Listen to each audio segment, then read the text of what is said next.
আপনি কি জানেন শ্রীরামচন্দ্র তার 14 বছরের বনবাসে ভারতের কোন কোন পথ দিয়ে গিয়েছিলেন? চলুন দেখে নিই রামায়ণের সেই পবিত্র মানচিত্র। রাজমহল থেকে বেরিয়ে উত্তরপ্রদেশের অযোধ্যা থেকে শুরু হয় এই মহাকাব্যিক যাত্রা।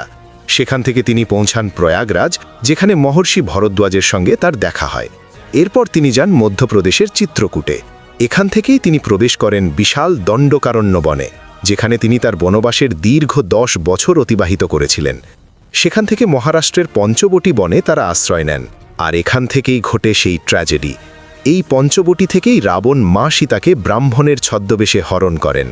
সীতামাকে খুঁজতে খুঁজতে শ্রীরাম ও লক্ষণ এরপর আসে বর্তমান অন্ধ্রপ্রদেশের লেপাক্ষী মন্দির অঞ্চলে, যেখানে জটায়ু রাবণকে আটকানোর চেষ্টা করে প্রাণ বিসর্জন দিয়েছিলেন। জটায়ুর কাছে ইঙ্গিত পেয়ে তারা বর্তমান কর্ণাটকের কিষ্কিন্ধাতে হনুমান ও বানর সেনার সঙ্গে মিলিত হন। সবশেষে তামিলনাড়ুর রামেশ্বরমে শিবলিঙ্গ স্থাপন করে তিনি লঙ্কার উদ্দেশ্যে যাত্রা করেন।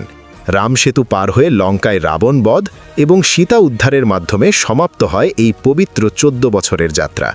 তথ্যটি ভালো লাগলে ভিডিওটি লাইক এবং শেয়ার করে আপনার বন্ধুদের জানার সুযোগ করে দিন।